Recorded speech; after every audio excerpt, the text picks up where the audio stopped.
Hello વિદ્યાર્થી મિત્રો, આપણે થર્મોડાયનેમિક્સ ની અંદર લાસ્ટ લેક્ચરમાં એમસીક્યુ સોલ્યુશન કરી ગયા. નીટ જેડબલયુ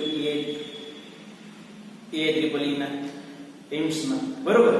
હવે આજના લેક્ચરની અંદર આપણે મિત્રો થિયરી ડિસ્કશન કરવાનું છે. આ લેક્ચર થિયરી ડિસ્કશન કરશું, ત્યાર પછી ફરીવાર જે લેક્ચર આવશે એની અંદર ફરીવાર આપણે ન્યુમેરિકલ્સ ની ડિસ્કશન કરશું, એમસીક્યુ ની ડિસ્કશન કરશું. હું આશા રાખું છું મિત્રો કે તમે જે છે થર્મોડાયનેમિક્સ રોજનું કામ જે છે રોજ કરીને ક્લિયર કરતા જાવ છો. એમાં તમને જે છે કોઈ પ્રોબ્લેમ રહેતો નથી. મિત્રો તમે મટીરીયલની થિયરી સમજો તો એ શોર્ટમાં જે છે અલગ અલગ ઉદાહરણોને સમજાવી દીધેલું છે. પણ હું એવો આગ્રહ રાખું છું તમારી પાસે કે તમે ટેક્સ્ટબુક ની લાઈન ટુ લાઈન જે છે થિયરી સમજેલા છો. તમને જે છે થિયરી બધાને ક્લિયર થઈ ગઈ છે અને મેં જે તમને કીધું એ બધું તમે જે છે યાદ રાખી લીધેલું છે.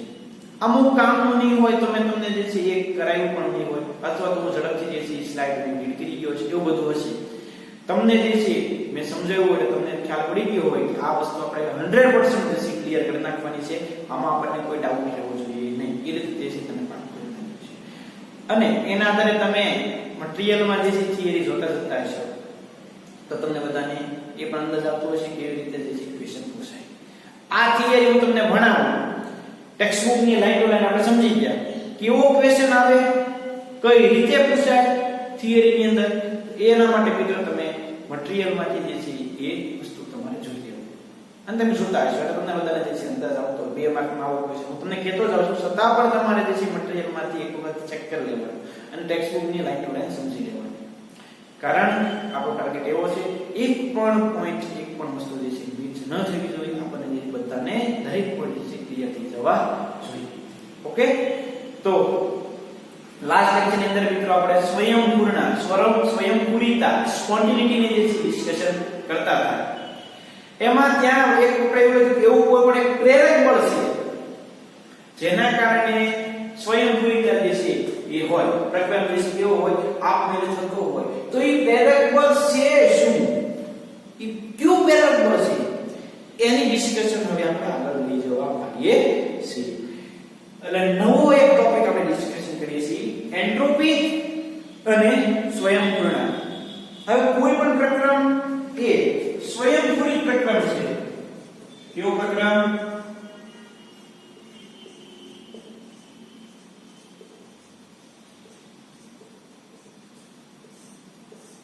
કેવો છે ભાઈ? સ્વયંપૂર્ણ. તો મિત્રો આ નક્કી કરવા માટે એક આપણે નવું વિધેયને જે દાખલ કરીએ છીએ. એ કયું વિધેય કઈ રીતે દાખલ થાય એ છે શું એ આપણે જે છે મિત્રો ટેક્સ્ટબુક ની લાઈન ટુ લાઈન સમજતા જઈશું અને જે છે હું તમને કહેતો રહીશ. એ સમજતા પહેલા એક આવું બોક્સ વિચારો. એમાં મેં એક એવું પાર્ટીશન પાડી દીધેલું છે. એક સાઈડ વાયુના અણુ છે,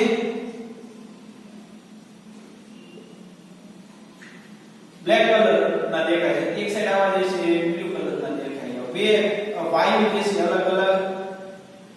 આ કોઈ પાત્ર જેવું વિચારો. બોક્સમાં મેં વાયુ ભરેલો છે પણ મેં એમની વચ્ચે પાર્ટીશન રાખેલું છે. એટલે ધારો કે આ વાયુ જે છે એને હું બી કહું, આ વાયુ જે છે હું એને એ કહું. મારે એ વાયુ જોતો હોય તો અમે જે ઝડપથી લઈએ કે ન લઈએ શું કહેતો સમજાય છે?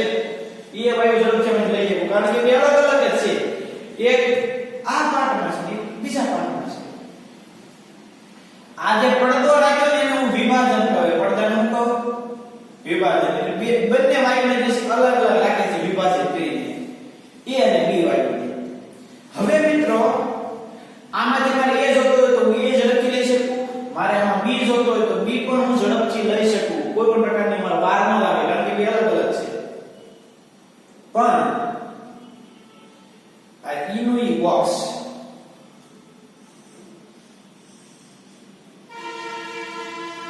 એ હવે એવું તો નહીં દોરાય કે ચિત્રકળામાં માસ્ટર શું ઈ નું ઈ બોક્સ. પણ ઈ બોક્સમાંથી આ વિભાજન હતું ને દૂર કરી નાખ્યું. એટલે આ બ્લેક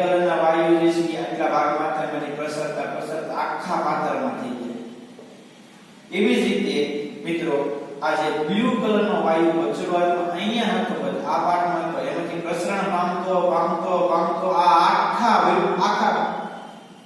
ભાગની અંદર થઈ ગયો હવે ત્યારબાદ હું કહું કે મારે એ વાયુ લેવો છે તો તકલીફ વધી જાય કે આમાં તો એ આવી કે બી આવી આમાં કે તો એ જો તો અહીંયાથી લો તો એ આવે અહીંયાથી લો તો બી આવે અહીંયા શક્ય ન થાય થોડું ડિફિકલ્ટ છે અવિશાળ એક રૂમ છે એમાં ફુગ્ગા જે છે એ ફૂલાવીને રાખેલા છે બેજ કલરના છે એક સફેદ કલરની બ્લુ કલરના ફુગ્ગા છે તમે કોઈ ગમે તો આલો બ્લુ કલરનો ફુગ્ગો લઈ લો તમે ઝડપથી લઈ શકશો કારણ કે બેજ કલર છે પણ 10 કલર અલગ અલગ છે લાલ પીળો લીલો કેસરી ગુલાબી એટલે બધા કલરના ફુગ્ગા છે ને હું એમાંથી સફેદ કલરનો એમાં છે હું તમને કહું હવે સફેદ કલરનો ફુગ્ગો લ્યો તો થોડોક તમારે ગોતવો પડશે તો થોડોક એમાં વાર લાગશે કારણ કે એમાં શું થાય છે તો હું તમારા મગજની અંદર નવો શબ્દ નાખું છું અસ્તવ્યસ્તતા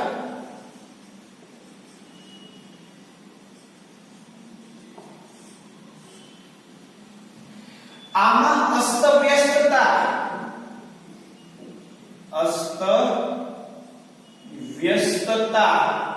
ઓછી છે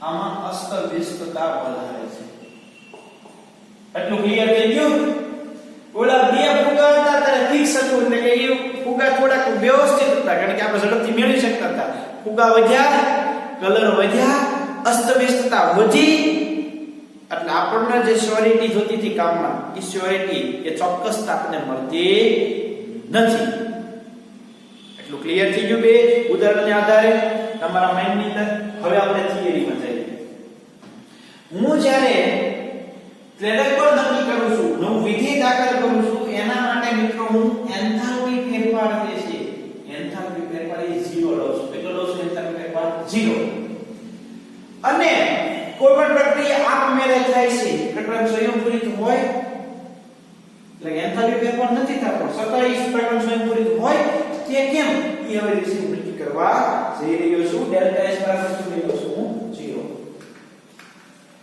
અમે બે બોક્સ લીધા હવે થિયરી વાંચી લેવા છે સમજી દીધું આ તો વિભાજન છે એકમાં બ્લેક કલર નો છે એકમાં વ્હાઇટ કલર હું આમાંથી બ્લેક લઉં તો આમાંથી લઈ લો એટલે બ્લેક મળે છે આમાંથી વ્હાઇટ લઉં તો વ્હાઇટ બેમાં વિભાજન લઈ લીધું અસ્તવ્યસ્ત થઈ જાય જોઈ લઈએ આપણે થિયરી આપણે એક પાત્ર છે જે આકૃતિમાં દર્શાવ્યા પ્રમાણે પર્યાવરણથી અલગ કરી દીધેલ છે પર્યાવરણથી અલગ કરી દીધેલ છે તેમાં બે વાયુઓનું એકબીજા વચ્ચેનું પ્રસરણને ધ્યાનમાં લેવાનું છે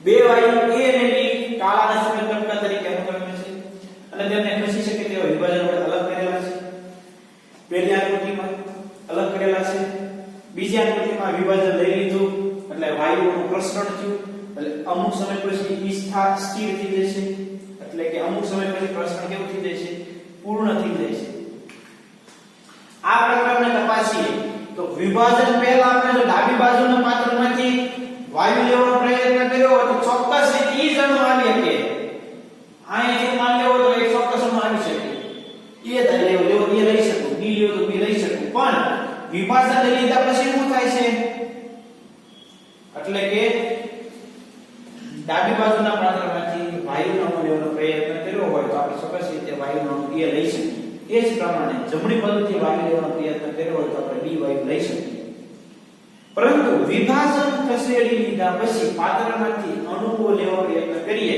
તો આપણે ચોક્કસ રીતે કહી ન શકીએ કે અણુઓ વાયુ એના હશે કે બી ના હશે આમાંથી હું લઉં તો કહીએ કે ભાઈ આમાંથી હું લઉં એક વાયુ લઉં તો કહીએ કે ઈ કે છે બી છે કારણ કે અસ્તવ્યસ્તતા વધી આમાં કહીએ પાણી પર લઉં તો એ જ હોય ને પછી બી છે આમાં ચોક્કસ કહી શકું આમાં ચોક્કસ કહી શકું નહીં એટલે કે પ્રાકૃતિક અઘરું થયું કે વધુ અસ્તવ્યસ્ત થઈ જશે અસ્તવ્યસ્તતામાં ઓછી છે અસ્તવ્યસ્તતા વધી હવે આપણે બીજી અભિધારણાને સૂચિત કરીએ કોઈ પણ અલગ કરેલી પ્રણાલીમાં હંમેશા પ્રણાલી માટે વધુ ક્રમવીર અથવા અસ્તવ્યસ્ત બનવા તરફનું વલણ હોય છે બધાને ખબર છે કે ક્લાસમાં તમે બેઠા હો ત્યાં સુધી તમારી થોડી વ્યવસ્થિતતા હોય કારણ કે બેન્ચ વાઇઝ જે છે 3 સ્ટુડન્ટની બેન્ચ હોય 5 સ્ટુડન્ટની બેન્ચ હોય કે 7 સ્ટુડન્ટની બેન્ચ હોય. તમે ક્લાસમાં ત્યાં સુધી ક્રમબદ્ધ ગોઠવાયેલા હો, પણ જેવો બ્રેક પડ્યો, તમે ક્લાસરૂમની બહાર નીકળ્યા પછી શું હોય?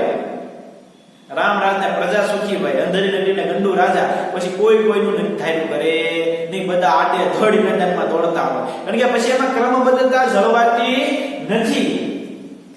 તો એ જ વસ્તુ છે કે હંમેશા કોઈ પણ પ્રણાલી હોય, કોઈ પણ પ્રક્રમ હોય કે કયા તરફ હોય, અસ્ત વ્યસ્ત બનવા તરફનું વલણ ધરાવે. અહીંયા હું લેક્ચર લેતો હોઉં તમારી સામે ક્લાસની અંદર, તો તમે એમ શાંતિથી બેસીને સમજતા હો, તમને બહુ મજા આવતી હોય, પણ કોરોનાના કારણે તે શક્ય નથી. આપણે ઓનલાઈન જે છે ભણવું પડે છે મિત્રો. પણ વિચારો કે ક્લાસમાં હું લેક્ચર લેતો હોઉં, તમે ખૂબ સારી રીતે જે છે એ લાઈવ ભણી રહ્યા હો, પણ જેવો હું ક્લાસરૂમની બહાર ગયો, લેક્ચર પત્યો, તો જ્યારે હું ભણાવતો તો એ સમયની પરિસ્થિતિ વિચારો, અને હું બહાર ગયો એ જ પરિસ્થિતિ વિચારો, તો હું જેવો બહાર ગયો એટલે અસ્ત વ્યસ્તતા વધી ગઈ. એ મોજ મસ્તી શરૂ થઈ જાય તરત જ તે બહાર જઈ. તો કે બધી જ પ્રક્રિયા હોય, તમે વિદ્યાર્થી હો કે કોઈ રાસાયણિક પ્રક્રિયા હોય કે કોઈ ભૌતિક પ્રક્રિયા હોય, કે બધાનું એક જ લક્ષણ છે. કયા તરફ જાય? અસ્ત વ્યસ્તતા તરફ જાય. અને સ્વયંપૂર્ણનું અભિલક્ષણ કહી શકીએ. એ એક સ્વયંપૂર્ણ આપમેળે હોય ને, એમ કોઈ કેવું ન પડે કે ભાઈ તું સીધો બેસે, કે કેવું પડે? એને કેવું પડે, પણ તું તોફાન કેવું કોઈ ન કેવું પડે. એટલે કે કેવું છે? સ્વયંપૂર્ણનું અભિલક્ષણ છે. ક્લાસમાં સીધો બેઠ એમ કેવું પડે, પણ તું તોફાન કરે એમ ન કેવું પડે. કેમ? અસ્ત વ્યસ્તતા એ સ્વયંપૂર્ણનું અભિલક્ષણ છે. હજુ તમને એ સમજાવું છું. અસ્ત વ્યસ્તતા એટલે કે કોઈ પણનો ગુણધર્મ છે અસ્ત વ્યસ્તતા તરફ જવાનો. એક આપણા મગજની અંદર આપણે અસ્ત વ્યસ્તતા એક કોન્સેપ્ટ વિશે આપણે સમજી રહ્યા છીએ કે મેં તમને અલગ અલગ એક ઉદાહરણથી સમજાવ્યું, ક્લાસરૂમના ઉદાહરણ તમને સમજાવ્યું. આ તબક્કે આપણે બીજો એક નવો ઉષ્ણાગતિકીય વિધેય, એટલે કે આ અસ્ત વ્યસ્તતા છે ને ભાઈ, અસ્ત વ્યસ્તતા એને મારે માપવી પડશે. એના માટે નવું વિધેય હું દાખલ કરું છું, અને એ વિધેય છે મારું એન્ટ્રોપી. આ અસ્ત વ્યસ્તતા વાળા શબ્દો જે હું વિચારું છું ને બોલું છું ને, એના માટે નવું મેં દાખલ કર્યું અવસ્થા વિધેય, એન્ટ્રોપી S. કયું વિધેય દાખલ કર્યું છે? એન્ટ્રોપી વિધેય જે દાખલ કર્યું. એટલે કે અસ્ત વ્યસ્તતા એ એન્ટ્રોપીની અભિવ્યક્તિ છે. અસ્ત વ્યસ્તતા એ શું છે? અસ્ત વ્યસ્તતા એ એન્ટ્રોપીની અભિવ્યક્તિ છે. હું એમ કહી દઉં કે અસ્ત વ્યસ્તતાનો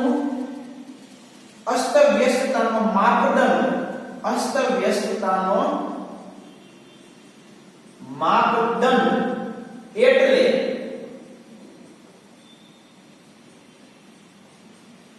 એન્ટ્રોપી. અસ્ત વ્યસ્તતાનો માપદંડ એટલે એન્ટ્રોપી.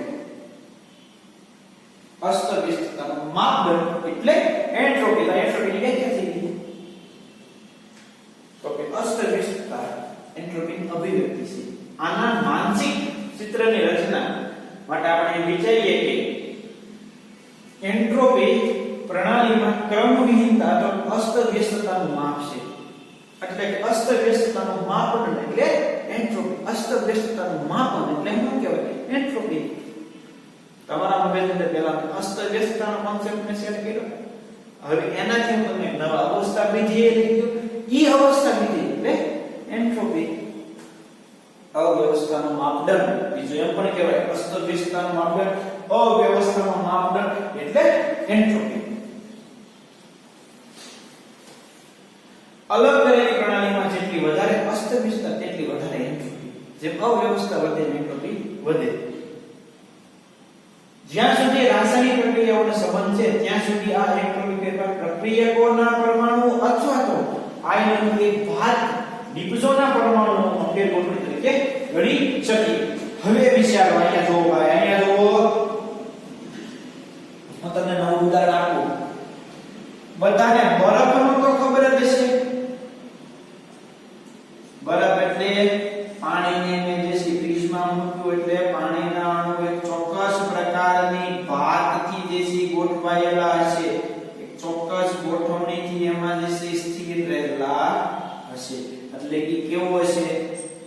બનશે. કે પછી ઘન એક ચોક્કસ પ્રકારની ભાત હોય ને, ઘન બધાની અંદર એક ચોક્કસ ભાત હોય. હવે એમાં કઈ તાપમાનમાં ફેરફાર થયો એટલે આને આ પાકની જે બરફ હતો એ પાણીમાં કન્વર્ટ થઈ ગયો. એટલે અસ્ત વ્યસ્તતા જે છે પાણીના અણુની કેવી થઈ ગઈ, એટલે બરફને બદલે હું અહીંયા જે છે એ પ્રવાહી લખી નાખું, સોરી પાણી લખીએ, નીચે પ્રવાહી, પાણી અહીંયા જે છે પ્રવાહી. જુઓ તો અવ્યવસ્થા વધી, બરફથી તમે પાણી તરફ અવ્યવસ્થા વધી. હજી કઈ તાપમાનમાં એવો ફેરફાર થયો એટલે આ પાણીના અણુ જે છે આ બધું ન રીતે પાણીના અણુ બહાર નીકળી જાય બાષ્પમાં. તો કે એમાં જે છે આ જુઓ તો આખા આ પાણીના અણુ જે છે બાષ્પ સ્વરૂપે જે છે ગમે એની અસ્તવ્યસ્ત બનતા છે. એટલે કે વરાળ વાયુ. તમે મિત્રો એક ચોક્કસ ભાત હતી એમાંથી તમે અચોક્કસતા તરફ જતા ગયા. તમે જુઓ તો એક અચોક્કસતા તરફ ગયા, ચોક્કસ ભાત રહેતી નથી. એટલે કે ક્રમશઃ એન્ટ્રોપી એમાં શું થાય છે ભાઈ, એન્ટ્રોપી ક્રમશઃ એમાં શું થાય છે ભાઈ, વધે છે. બરફ એ પ્રક્રિયકીય, પાણી એ નિપજ્યો. તો પ્રક્રિયકના અણુ અને પાણીના અણુ પર જે છે એના અણુઓની ભાત પર જે છે એન્ટ્રોપી જે છે આપણે ગણી શકીએ. એટલે આ શું કહે છે ભાઈ, જ્યાં સુધી રાસાયણિક પ્રક્રિયાઓનો સંબંધ છે ત્યાં સુધી આ એન્ટ્રોપી ફેરફાર પ્રક્રિયકોમાંના પરમાણુ અથવા આયનોની ભાતમાંથી નિપજોના પરમાણુઓમાં ફેરબદલ તરીકે ગણી શકીએ. એટલે કે નિપજોની અને પ્રક્રિયકોની ભાત ઉપર ગણી શકીએ. ઘનમાંથી પ્રવાહી, પ્રવાહીમાંથી બાષ્પ, ક્રમશઃ એન્ટ્રોપીની અંદર જોવો તો શું થાય છે કે વધારો થાય છે, કારણ કે અસ્તવ્યસ્તતા વધતી જાય છે. જો તમે અસ્તવ્યસ્તતા ક્રમશઃ એમાં વધતી જતી તમને જોવા મળશે. આગળ હવે જો નિપજોની રચના પ્રક્રિયકોની રચના કરતા વધારે અસ્તવ્યસ્ત હોય તો પરિણામ એન્ટ્રોપી વધારે હોય. આ આપણો પ્રક્રિયક છે, આ આપણે નિપજ છે. જોવો તો આ આપણો પ્રક્રિયક હોય અને આ આપણો નિપજ હોય તો જુઓ શું થાય. આ અસ્તવ્યસ્ત વધારે છે તો એની એન્ટ્રોપી કેવી થાય, વધારે થાય. એને વધારે ઓબવિયસલી 100% એ વસ્તુ કે છે. રાસાયણિક પ્રક્રિયા સાથે સંકળાયેલ એન્ટ્રોપી ફેરફાર પ્રક્રિયામાં ભાગ લેતી સ્પીસીઝની રચનાને ધ્યાનમાં લેવી ગુણાત્મક રીતે કરી શકીએ. પ્રક્રિયામાં જે ભાગ લેશે ને એ અણુઓને આપણે ધ્યાનમાં લેવા પડે. આ સમજવાનું છે, તમારા મગજનો કોન્સેપ્ટ લે એટલે પાકો કરવાનું નથી. પાકો કરવાનું છે ને હું તમને હમણાં એમસીક્યુ કરાવવાનો છું, એક ન્યુમેરિકલ જ્યારે આવી જશે. આ સમજવાનું છે કે એન્ટ્રોપી વધે કોના પર આધાર રાખે, તો નિપજ અને પ્રક્રિયકના અણુઓ ઉપર આધાર રાખે. જેમ અસ્ત તમારા મગજની અંદર એટલો કોન્સેપ્ટ ક્લિયર કરો, અસ્તવ્યસ્તતા વધી એટલે એન્ટ્રોપી વધે. અસ્તવ્યસ્તતા વધે એટલે એન્ટ્રોપી શું થાય, વધે વધે અને વધે. નિયમિતતાના ઘટાડામાં એન્ટ્રોપીમાં વધારો.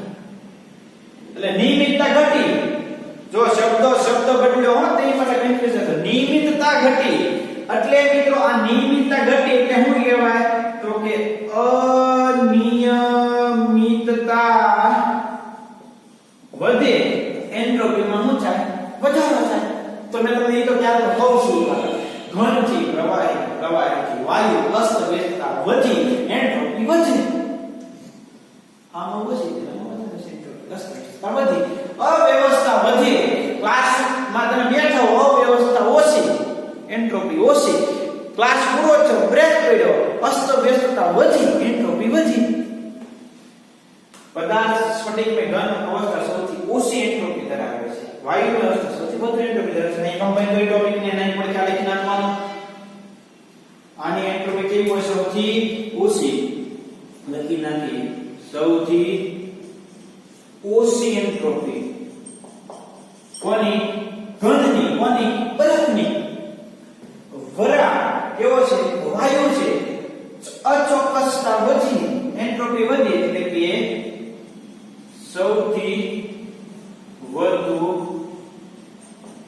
એન્ટ્રોપી. એટલે છે બે બે લાઈનનું બોર્ડર કઈ વસ્તુ ચોક્કસ વાત હોય છે તો ઓછી એન્ટ્રોપી અચોક્કસતાથી સૌથી વધુ એન્ટ્રોપી તમને જોવા મળે છે. નિયમિતતા ઘટે, અનિયમિતતા વધે, એન્ટ્રોપી વધે. શબ્દોની જ મારામારી છે ભાઈ દુનિયાની અંદર, બાકી બીજું તો કાંઈ તમારે નવું શીખવાનું નથી. શબ્દો કેવો વાપરવો એને ફેક્ટરનું છે એ વસ્તુ છે. બરોબર? જો સમજવાનું છે હું યાદ રાખવાનું છે, પાક કરવાનું કહેતો નથી. પાક કરવાનું છે કશ સમજો, મગજનો કોન્સેપ્ટ ક્લિયર કરો. આજના લેક્ચરમાં આપણે કોન્સેપ્ટ સમજવાના છે, લાઈન ટુ લાઈન પાઠ કરવાનું નથી. સમજાય તો તમને જશે એ 100% ની ગેરંટી છે. બરોબર? આગળ જઈએ હવે. એન્ટ્રોપી એક પરિમાણાત્મક આપણે કરીએ ક્રમવિહીન અથવા અવ્યવસ્થાનો અંશ ગણવાની એક રીત છે કે જે અણુ વચ્ચે વહેંચાયેલી ઊર્જાની ગણતરી સાંખ્યિક પદ્ધતિથી કરીએ, પરંતુ ક્રિયા ઉકેલથી પહેલે પાડશે. આપણે એમાં કઈ ટ્રીકમાં જવાની જરૂર નથી. બીજો માર્ગ છે કે પ્રક્રિયામાં સમાન ઉષ્માશક્તિ પ્રક્રિયાને સંબંધિત કરીએ. આપણે બીજો પદ શીખવાનું છે, પહેલો નહીં. એટલે એન્ટ્રોપી જે છે એ શું છે ભાઈ? તો એન્ટ્રોપી જે છે એ આપણે પહેલા અમુક ગણો પડે છે અસ્ત વ્યસ્તતા નો અંશ આપણે ગણીએ તો આપણને એન્ટ્રોપી મળશે. બીજું શું ગણીએ આપણે? તો કે પ્રક્રમમાં સમાયેલ ઊર્જા. આ બે માંથી કોઈ પણ વસ્તુ ગણો તમને શું મળે? એન્ટ્રોપી મળશે. આપણે પરિમાણ માપન કરવું છે તો કે અસ્ત વ્યસ્તનો અંશ ગણો અથવા તો તમે બીજો માર્ગ પ્રક્રમમાં સમાયેલ ઊર્જા ગણો, જેથી કરીને ઉષ્માગતિકીય વિધેય એન્ટ્રોપી દાખલ થયું. તમે ઉષ્મા ને ધ્યાનમાં લ્યો એટલે ઈ વિધેય કેવું થઈ ગયું? ઉષ્માગતિકીય વિધેય થઈ ગયું. એટલે આપણે મિત્રો બીજો રસ્તો અપનાવવાનો છે, પ્રક્રમમાં સમાયેલી ઊર્જા જે છે ગણવાની છે. અસ્તવ્યસ્તનો અંશ આપણે ગણવાનો નથી, પ્રક્રમમાં સમાયેલી ઊર્જા ગણવાની છે. એટલે કે એન્ટ્રોપી એ આપણે આ ગણીશું. એન્ટ્રોપી એ કેવું છે? ઉષ્માગતિકીય વિધેય. કેવું છે એન્ટ્રોપી એ? ઉષ્માગતિકીય વિધેય. હવે અન્ય ઉષ્માગતિક ગુણધર્મ જેવા કે આંતરિક ઊર્જા U, એન્થાલ્પી S, અવસ્થા વિધેય તે જ પ્રમાણે એન્ટ્રોપી પણ એવું છે ભાઈ. એન્ટ્રોપી પણ કેવું વિધેય છે ભાઈ? તો કે એન્ટ્રોપી આ ઉષ્માગતિકીય વિધેય છે. ઉષ્માગતિકીય વિધેય છે, એ વિધેય કેવું છે? અવસ્થા વિધેય છે. તો ખાસ સમજો નવું વિધેય અસ્તવ્યસ્તતાને આધારે ઈ બે રીતે આપણે ગણતરી કરી શકીએ. એક અસ્તવ્યસ્તનો અંશ ગણીએ અથવા તો પ્રક્રમમાં સમાયેલી ઊર્જા ગણીએ. તો કે આપણે ઊર્જા ગણીએ એટલે કેવું છે? ઉષ્માગતિકીય વિધેય છે. એટલે આંતરિક ઊર્જા એન્થાલ્પી ની જેમ કેવું છે? અવસ્થા વિધેય છે. એટલે એટલું મિત્રો તમારે સમજવાનું હતું. પદ્ધતિ કેવું છે ભાઈ? સ્વતંત્ર છે. એટલે બોર્ડર જે છે આપણે લખી નાખીએ. પદ્ધતિ કેવું છે? પદ્ધતિ સ્વતંત્ર. અહીંયા સુધી જે મિત્રો મેં તમને વાત કરી, અને આ સ્લાઇડ પર ત્યાં સુધી તમારે ખાલી સમજવાનું છે. બોર્ડ વર્ક લખવાનું છે હોમવર્ક ની અંદર એક વાર, સોરી હોમવર્કમાં બે વાર. બોર્ડ વર્ક લખવાનું છે, થિયરી લખવાની નથી. ઓકે? જો સ્વયંપૂરી પ્રક્રિયા માટે કોઈ પ્રેરક બળ છે, પ્રેરક બળમાં આપણે જોવું છે. એના માટે આપણે એન્થાલ્પી ફેરફારને 0 ધ્યાનમાં લીધી. પછી અવ્યવસ્થાને તમને સમજાવી. અવ્યવસ્થા અસ્તવ્યસ્તતા, અવ્યવસ્થાનું માપન એટલે એન્ટ્રોપી. ઘનમાં સૌથી ઓછી એન્ટ્રોપી, બરાબરમાં વાયુમાં સૌથી વધારે એન્ટ્રોપી. એન્ટ્રોપી ગણવા માટે બે વસ્તુ ધ્યાનમાં લેવી પડે: અસ્તવ્યસ્તતાનો અંશ અને પ્રક્રિયામાં સમાયેલ ઊર્જા. એમ આપણે બીજો પોઈન્ટ સિલેક્ટ કરીએ છીએ. પ્રક્રિયામાં સમાયેલ ઊર્જા ગણીએ એટલે આપણને એન્ટ્રોપી મળે. ઊર્જા ગણવા માટે કેવું થઈ ગયું? ઉષ્માગતિકીય વિધેય થઈ ગયું. ઉષ્માગતિકીય વિધેય એટલે જેવી આંતરિક ઊર્જા, એન્થાલ્પી ફેરફાર એ ઉષ્માગતિકીય વિધેય હતું. જેમ એન્ટ્રોપી S પણ કેવું થયું? ઉષ્માગતિકીય વિધેય થયું. એટલે અવસ્થા વિધેય થયું. પદ્ધતિ કેવું છે? સ્વતંત્ર છે. બસ અહીંયા સુધીમાં તમારે જે થિયરી આપણે જોઈ સ્લાઇડ થી એક પછી એક પોઈન્ટ જોઈએ એમાં તમારે આટલું જ છે યાદ રાખવાનું છે. આ બોર્ડ પર તમારે લખી દેવાનું, સ્ક્રીનશોટ લઈ લેવાનો અને વન બાય વન પ્રમાણે લખી લો. એટલે તમારો કોન્સેપ્ટ છે ક્લિયર થઈ ગયો. તમારી થિયરી છે ક્લિયર થઈ ગઈ. આટલું બે વખત હોમવર્કમાં લખવાનું છે. આગળની થિયરી જોઈએ, આગળ હું તમને કહીશ. જ્યારે પણ પ્રણાલીમાં ઉષ્મા ઉમેરવામાં આવે ત્યારે તે આણ્વીય ગતિનો વધારો થાય. એલા ભાઈ હું આને ઉષ્મા આપું, બરફને હું ઉષ્મા આપું, જોવો તો અહીંયા જો હવે નવો એડ થયો, આને હું ઉષ્મા આપું અને થોડો ગરમ કરું બરફને તો પાણી બને, એટલે પાણીના અણુના જે ગતિ હતી એમાં શું છે વધારે છે, આમાં સ્થિર હતા, ઉષ્મા આપી એટલે ગતિ વધી, એ સમજાવે છે. પ્રણાલીમાં ઉષ્મા ઉમેરવામાં આવે તો આણ્વીય ગતિમાં એટલે અણુની ગતિની અંદર, આણ્વીય ગતિ એટલે અણુની ગતિ, પાણીના અણુની ગતિ, પાણીને હજી હું થોડું ગરમ કરું, ઉષ્મા આપું એટલે વરાળ થાય, એટલે પાણીના અણુની ગતિમાં શું થાય છે, વધારો થાય છે. એના કારણે પ્રણાલીની અવ્યવસ્થામાં શું થાય છે, વધારો થાય છે. એના કારણે એન્ટ્રોપી શું થાય છે, વધે છે. તો એ જ વસ્તુ છે ભાઈ, ઉષ્મા આપી અવ્યવસ્થા વધી એટલે એન્ટ્રોપી વધે. જે આપણે સમજી કે એ જ વસ્તુ તમને શોર્ટમાં સમજાવે છે. આ લાઈન તમારે વિશે એ સમજવાની છે. આમ ઉષ્મા Q ની અવ્યવસ્થા અસ્તવ્યસ્તતા પર અસર પ્રણાલી પર પડે. એટલે ભાઈ બધાને ખબર છે બરફ ઘન છે અને ઉષ્મા આપવું એટલે પાણી વરાળ પાણી થાય, એટલે જે ઉષ્મા આપવું વરાળ થાય. અણુઓની ગતિ વધી, અસ્તવ્યસ્તતા અચોક્કસતા વધી એટલે એન્ટ્રોપી શું થાય, વધે. તો આપણે ડેલ્ટા S અને Q ને સરખાવી શકીએ. ડેલ્ટા S અને Q ને સરખાવો તો અનુભવ એમ શીખવે છે કે ઉષ્માનું વિતરણ પણ તાપમાન પર આધાર રાખે છે. જે તાપમાન ઉષ્મા પ્રણાલીમાં દાખલ થાય છે, જે તાપમાન ઉષ્મા પ્રણાલીમાં દાખલ થાય છે.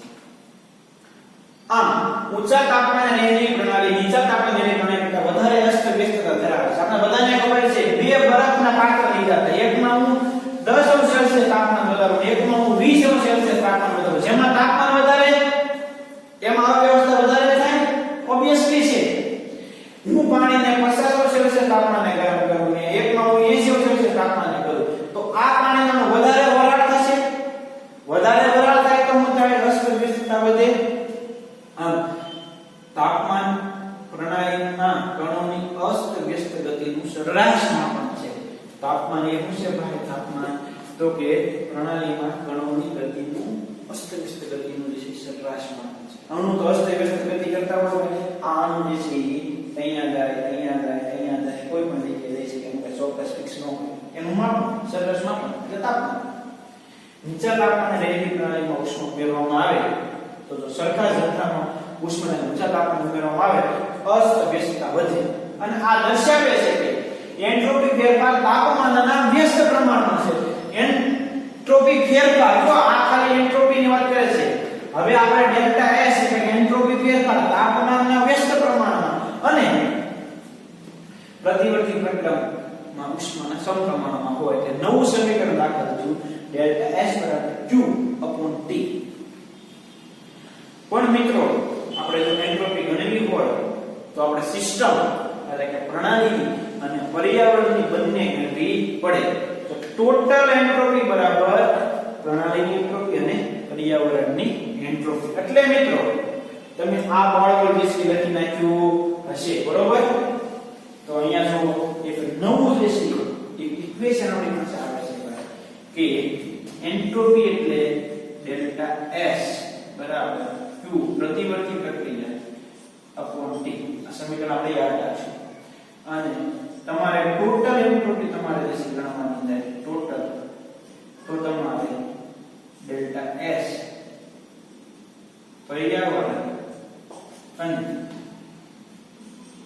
ડેલ્ટા S પ્રણાલી બેની ગણવી પડે અને એ હંમેશા 0 કરતા કેવી આવે, મોટી આવે. કેવા પ્રક્રિયા માટે, સ્વયંભૂ પ્રક્રિયા માટે એન્ટ્રોપી જે છે હંમેશા કેવી આવશે, તમને ધન હશે.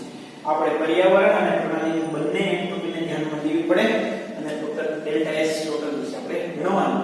0 કરતા કેવી આવે, મોટી આવે. એ પ્રક્રિયા કેવો થાય, સ્વયંભૂ રીતે થાય. પ્રક્રિયા આપમેળે થાય.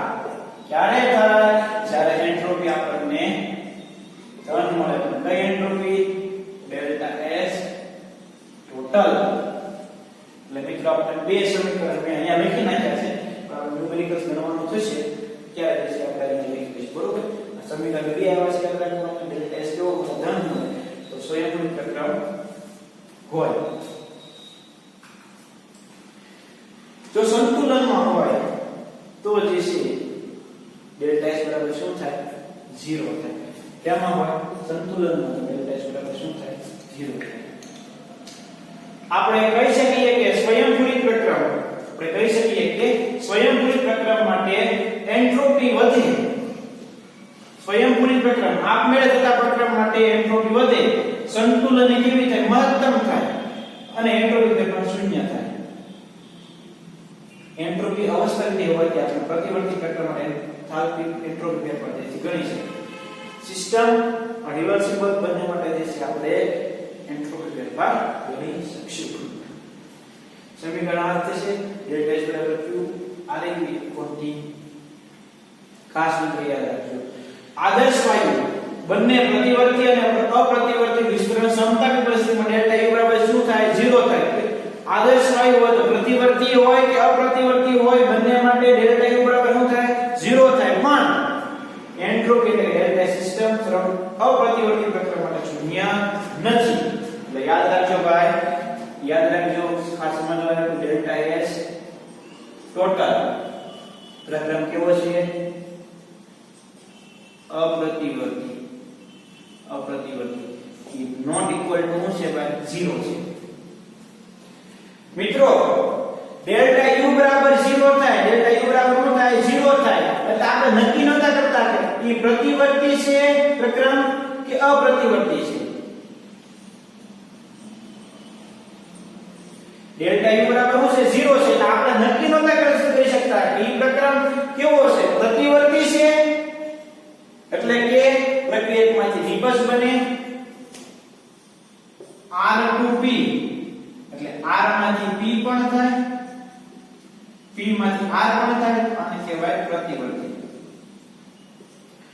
આપણે આ નક્કી નહોતા કરી શકતા કે પ્રતિવર્તી પ્રક્રમ છે કે અપ્રતિવર્તી પ્રક્રમ છે, પણ તમે આનું માપન કરશો તમે કહી શકશો પ્રક્રમ પ્રતિવર્તી છે કે અપ્રતિવર્તી છે. કેમ કે ડેલ્ટા U માટે કેવો છે 0 છે. ડેલ્ટા U થી આપણે ભેદ પાડી શકતા નહોતા, આપણે નક્કી કરી શકશું પ્રતિવર્તી પ્રક્રમ છે કે અપ્રતિવર્તી પ્રક્રમ છે. ફક્ત ને ફક્ત R માંથી P બની જતો હોય તો આને અપ્રતિવર્તી કહેવાય. આને કેવું કે અપ્રતિવર્તી, આને કેવું કે પ્રતિવર્તી. આ બે કેવી પ્રક્રિયા છે પ્રતિવર્તી છે કે અપ્રતિવર્તી છે આપણે ડેલ્ટા S ની ગણતરીથી જે છે નક્કી કરી શકશું. ક્લિયર? તો ખાસ મિત્રો એન્ટ્રોપી એક નવું અવસ્થા વિધેય જે છે દાખલ થયું એના વિશેની જે આપણે વાત શીખતા હતા એ તમને જે છે મેં અહીંયા સમજાવ્યું. આપણે પહેલા અડધો લેક્ચર તો ફક્ત ને ફક્ત અવ્યવસ્થા કોને કહેવાય, અસ્તવ્યસ્તતા કોને કહેવાય, અચોક્કસતા કોને કહેવાય એની જે છે આપણે ડિસ્કશન કરી. મિત્રો તમને બધાને ખાસ સમજાઈ ગયું હશે. બે પાત્ર લીધા, એ બે વાયુ ભેગા. મારે આમાં સ્પેસિફિક જે વાયુ જોતો હોય મને મળી જાય, પણ વિભાજન જે છે વચ્ચે પડતો તો લઈ લીધો, હવે ભેગા થઈ ગયા ચોક્કસ વાયુ લઈ શકતો નથી એટલે અવ્યવસ્થા એમાં ગોતી. પછી બીજું ઉદાહરણ છે તમને મેં ક્લાસમાં પૂછ્યું એટલે કે એક નવું વિધિ દાખલ છે અવ્યવસ્થાનો માપદંડ એટલે શું કીધું એન્ટ્રોપી. ખાસ મુદ્દામાં છે અવ્યવસ્થાનો અસ્તવ્યસ્તતાનો માપદંડ એટલે શું થાય એન્ટ્રોપી થાય.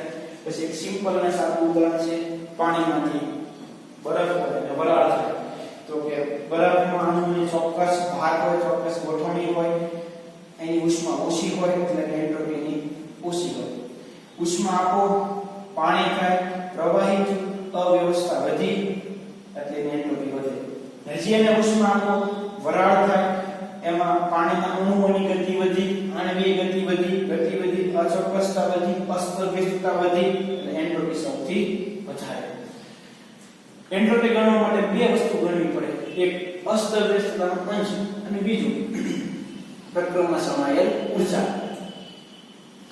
આપણે એ પેલો પોઈન્ટ ગણવાનો નથી, બીજી વસ્તુ ગણવાની છે પ્રક્રિયામાં સમાયેલ ઊર્જા. ઊર્જા ગણવા એટલે કેવું થઈ ગયું ઉષ્માગતિકી વિધેય એટલે કે એન્ટ્રોપી એ કેવું છે ઉષ્માગતિકી વિધેય. કેવું છે એન્થાલ્પી ફેરફાર આંતરિક ઊર્જાના ફેરફારની જેમ કેવું છે પથ વિધેય છે, અવસ્થા વિધેય છે. પથથી કેવું છે સ્વતંત્ર છે. સોરી બધું મારી મિસ્ટેક થઈ. આંતરિક ઊર્જા અને એન્થાલ્પી ફેરફારની જેમ કેવું છે અવસ્થા વિધેય છે, પથથી કેવું છે સ્વતંત્ર, પથ વિધેય નથી. ત્યાર પછી મિત્રો ડેલ્ટા એસ કેવી મળે? ધન મળે. તો એ કેવો થાય ભાઈ? સ્વયંભૂ પ્રક્રમ થાય. મારે એન્ટ્રોપી ગણવી હોય તો પર્યાવરણ અને પ્રણાલી બંને ગણવી પડે. એન્ટ્રોપી ફેરફાર, તો હવે એન્ટ્રોપી ફેરફાર કહું છું. એન્ટ્રોપી ફેરફાર તાપમાનના વ્યસ્ત પ્રમાણમાં ઉષ્માના સમપ્રમાણમાં હોય. મિત્રો, પ્રતિવર્તી પ્રક્રમ અને અપ્રતિવર્તી પ્રક્રમ માટે ડેલ્ટા U બરાબર 0 થાય. આ ત્રિકોણનો ફેરફાર 0 થાય. આપણે ચોક્કસ નક્કી નહોતા કરી શકતા, પણ આપણે એન્ટ્રોપી ફેરફારના આધારે પ્રતિવર્તી પ્રક્રમ છે કે અપ્રતિવર્તી પ્રક્રમ છે નક્કી કરી શકીશું. ના માટે નોટ ઇક્વલ ટુ 0 આવશે. કોના અપ્રતિવર્તી પ્રક્રમ માટે? કોને પ્રતિવર્તી કહેવાય? નિપજમાંથી ફક્ત ને ફક્ત પ્રક્રિયક બને એટલે અપ્રતિવર્તી કહેવાય. નિપજમાંથી પ્રક્રિયક પણ બને, પ્રક્રિયકમાંથી નિપજ પણ બને, તેનું કહેવાય પ્રતિવર્તી પ્રક્રમ કહેવાય. ઓકે, આ થિયરીની વાત થઈ. જેટલું કીધું મેં તમને એટલું સમજવાનું છે. ધીરે ધીરે હું બોલતો ગયો છું, તમારે લખતું જવાનું. એટલે તમારા થિયરી લાઈન ટુ લાઈન પાટી કરવાની નથી, સમજવાનું છે. કોન્સેપ્ટ સમજો, ઇક્વેશન કરો અને જે છે આગળ વધો. બરોબર? જે હું કહું છું એ રીતે તમારે તૈયારી કરવાની. ઓકે, આ વસ્તુ બોર્ડ વર્ક બધું જે છે તમારે લખી નાખવાનું. સ્ક્રીનશોટ કરી તમારે જે છે જે હું બનાવતો હોય એમાં લખી નાખવાનું. ઓકે, હવે મિત્રો આપણે આગળ જે છે એ એક કોયડો જે છે એ ગણવાનો છે. કોયડો જે છે આપણો ગણાઈ જાય ત્યારે જે છે આજનો લેક્ચર આપણો જે છે કેવો થશે? પૂરો થશે. કોયડો છે 6.9 નંબરનો. શું કહે છે એમાં? એન્ટ્રોપી વધશે કે એન્ટ્રોપી ઘટશે એ તમે કહો. એક સિમ્પલ લોજિક છે, તમને બધાને ખ્યાલ પડી જશે. હમણાં તમને કહું. હવે પ્રવાહી ઘનમાં કન્વર્ટ થાય. હવે આ પ્રવાહી ઘન થાય તો એન્ટ્રોપી કેવી હોય? ઓછી હોય. તો કે એમાં શું થશે? એન્ટ્રોપી વધશે કે ઘટશે? તો કે એન્ટ્રોપી ઘટશે. કારણ કે ઘનની એન્ટ્રોપી કેવી હોય? ઓછી હોય. એટલે પ્રવાહી ઘનમાં રૂપાંતરણ થાય, ઘનમાં સ્ફટિકીકરણ પામે. પ્રવાહી લિક્વિડ જ્યારે સોલિડમાં ક્રિસ્ટલાઇઝેશન થાય ત્યારે કેવી થાય? એન્ટ્રોપીની અંદર ઘટાડો થાય.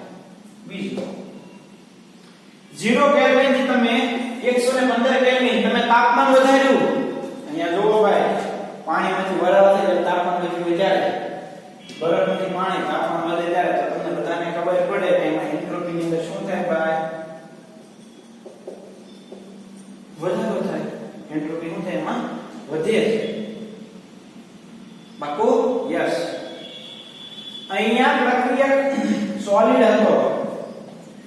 નિપજ તમને સોલિડ ગેસ વાયુમાં એન્ટ્રોપી કેવી હોય? સૌથી વધુ.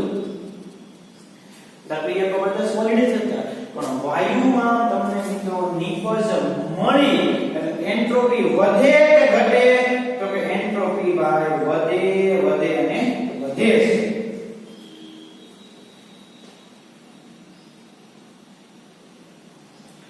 આ એક અણુ હતા, આ બે થયા અસ્ત વ્યસ્તતા શું થાય? વધે. અસ્ત વ્યસ્તતા શું થાય? વધે. સમજાય છે ભાઈ? વરાળ છે પાણીમાં રૂપાંતર પામે, પાણી બરફમાં રૂપાંતર પામે. વિરુદ્ધમાં જાવ તો એન્ટ્રોપી ઘટે. બરફથી તમે વરાળ તરફ જાવ તો એન્ટ્રોપી વધે. તો એ જ વસ્તુ કીધી. પ્રવાહી ઘનમાં સ્ફટિકીકરણ એટલે કે ક્રિસ્ટલ ઘન થાય તો એન્ટ્રોપી ઘટે. તમે સ્ફટિકમાં ઘન હતું એમાં તમે 0 થી 115 તાપમાન વધે તો એન્ટ્રોપી વધે. આ શોર્ટકટ છે, યાદ લખી નાખવાની. તાપમાન વધે એટલે એન્ટ્રોપી વધે. આ પ્રક્રિયામાં ક્યાં ખબર પડે? ઓલું તમે અહીંયા શું સમજ્યા હતા? જો અહીંયા તમને કહી દઉં. તમને એમ થાય સાહેબ આટો કરી દીધો. ઇન્ડ્યો નિપજ વાળી વાત. રાસાયણિક પ્રક્રિયા સંકળાયેલી એન્ટ્રોપી પ્રક્રિયા બાળની સ્પીસીસની રચના ધ્યાનમાં લઈને ગુણાત્મક રીતે કરી શકીએ. રચનામાં નિયમિતતામાં ઘટાડવાથી એન્ટ્રોપીમાં વધારો થાય. આપેલ પદાર્થની સ્ફટિકની ઘન અવસ્થા ઓછી એન્ટ્રોપી અને વાયુમય એન્ટ્રોપી કેવી સૌથી વધારે છે? અહીંયા જુઓ, હવે અહીંયા સરખાવો એને. આ ઘન છે સામે વાયુ છે એટલે વાયુની એન્ટ્રોપી કેવી હોય? વધારે હોય. ઘનની કેવી? ઓછી હોય. ઈ જે લાઈન ઈ જે પેરાગ્રાફ હતો ને એને અને આને રિલેશનશિપ છે ભાઈ.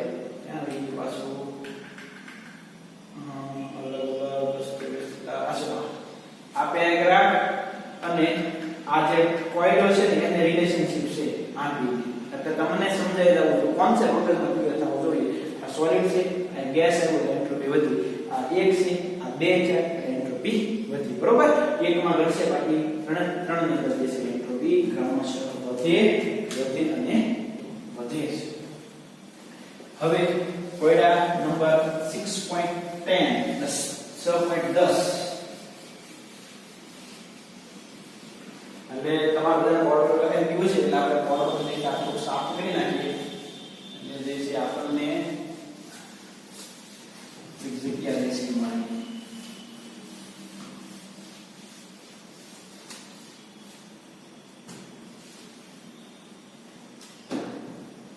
એક રિએક્શન આપણને આપી દીધેલી છે તમને એન્ટ્રોપી ફેરફાર આપી દીધેલો છે આ પ્રક્રિયાનો એન્ટ્રોપી ઋણ હોવા છતાં પણ શા માટે પ્રક્રિયા સ્વયંભૂત છે આ પ્રક્રિયા માટે ડેલ્ટા S આપણને દીધેલો છે હવે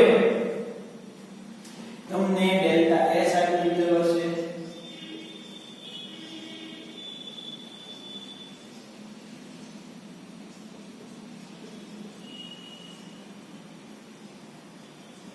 તમને તાપમાન આપી દીધેલું છે અને તમને જે છે એન્ટ્રોપી ફેરફાર આપી દીધેલો છે એન્ટ્રોપી ફેરફાર કેટલા આપી દીધેલો છે તમને -549.4 ઈ કયો આપી દીધેલો છે મિત્રો તમને તો કે ઈ તમને ડેલ્ટા S પર્યાવરણ આપી દીધેલો છે કયો આપી દીધેલો છે તમને ડેલ્ટા S પર્યાવરણ કેટલો છે તો કે -549.4 જૂલ કેલ્વિન ઇન્વર્સ આ તમને પ્રણાલીની જે છે ઈ એન્થાલ્પી ફેરફાર આપી દીધેલો છે પ્રણાલીનો એન્થાલ્પી ફેરફાર અને તાપમાન દીધેલું છે તમને પર્યાવરણની એન્ટ્રોપી ફેરફાર દીધેલો છે અને આ એન્ટ્રોપી ફેરફાર ઋણ છે છતાં પ્રક્રમ કેવો છે સ્વયંભૂત શા માટે તો મેં તમને કીધું કે આપણે એન્ટ્રોપી ફેરફાર કુલ ગણવો પડે ડેલ્ટા S ટોટલ આપણે ગણવી પડે ડેલ્ટા S ટોટલ ગણવા માટે પર્યાવરણની એન્ટ્રોપી ફેરફાર અને પ્રણાલીની એન્ટ્રોપી ફેરફારને ધ્યાનમાં લેવી પડે જો એન્ટ્રોપી ફેરફાર ધન મળે તો પ્રક્રિયા કેવી હોય સ્વયંભૂત હોય તો મિત્રો આપણને પર્યાવરણની એન્ટ્રોપી દીધી છે અને આપણે જે છે એ કોની ગણવાની છે તો કે આપણે પ્રણાલીની જે છે એન્ટ્રોપી ગણવાની થશે એટલે કે ડેલ્ટા S પ્રણાલી બરાબર તમારે ધ્યાનમાં લેવાના છે એન્થાલ્પી એન્થાલ્પીને ધ્યાનમાં લો એટલે ડેલ્ટા HR0 T આ સમીકરણ તમારે લેવાનું કોને ધ્યાનમાં લેશો તમે એન્થાલ્પી ઓકે હવે તમે ગણો તો કે -1648 × 10⁻³ કિલોજૂલ મોલ ઇન્વર્સ upon 298 તમને જે છે મિત્રો અહીંયા 5530 કિલોજૂલ પર મોલ ડેલ્ટા S પ્રણાલી જે છે એ મળશે હવે તમારે શું ગણવાનું છે તો કે તમારે ડેલ્ટા S ટોટલ ગણવાની છે ડેલ્ટા ટોટલ પ્રણાલી અને પર્યાવરણની એન્ટ્રોપીને શું કરવાનું તમારે સરવાળો કરવાનો એટલે 5530 જૂલ પર મોલ કિલોજૂલ માટે જૂલ માં બદલી અને માઈનસ પ્લસ આવે અને કેવો છે -549.4 કરો તમને આન્સર કેવો મળશે ધન મળશે એટલે કેવો થશે સ્વયંભૂત આખું યાદ રહી જશે આ રીતે જે તમારે કેલ્ક્યુલેશન કરવાની છે તો મિત્રો કોયડા નંબર 6.10 તમને ક્લિયર થાય છે ડેલ્ટા S આપણે દીધી છે T દીધો છે આપણને પર્યાવરણની એન્ટ્રોપી આપણે દીધેલી છે આપણે S ટોટલ ગણવાનું છે ડેલ્ટા S ટોટલ અને નક્કી કરવાનું છે કે સ્વયંભૂત પ્રક્રિયા છે કે કેમ આ ઋણ છે છતાં પણ પ્રક્રિયા સ્વયંભૂત કેમ છે તો કે આપણે ડેલ્ટા S ટોટલ ગણવો પડે તો એના માટે પહેલા ડેલ્ટા S પ્રણાલી ગણવી પડે દીધી કેમ તો કે પ્રણાલી ઉષ્મા ગુમાવે છે પર્યાવરણની અંદર પ્રણાલી ઉષ્મા ગુમાવે છે ઉષ્મા ઘટી એટલે આપણે ઋણ લીધું એ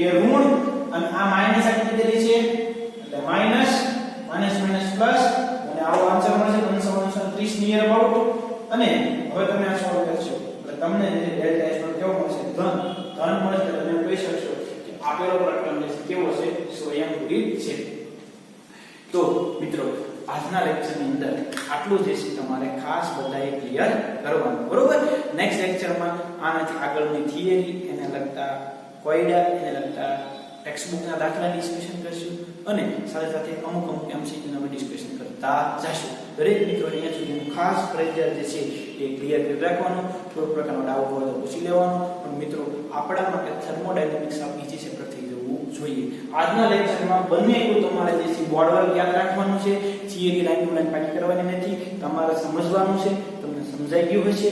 આ રીતે તમે બોર્ડ વર્ક એકવાર લખી નાખો તમારા બુકની અંદર. હોમવર્કમાં 2 વખત બોર્ડ વર્ક લખી નાખો, 2 દાખલા ગણી નાખો, એટલે તમારા આજના લેક્ચરનું હોમવર્કનું કામ પણ પૂરું થાય અને તમારો જે છે આખો લેક્ચર કેવો છે ક્લિયર થઈ જાય. ક્લિયર? તો આજે આપણે અહીંયા સુધી રાખી નેક્સ્ટ લેક્ચરમાં આગળ ડિસ્કશન શરૂ કરશું. Okay, thank you.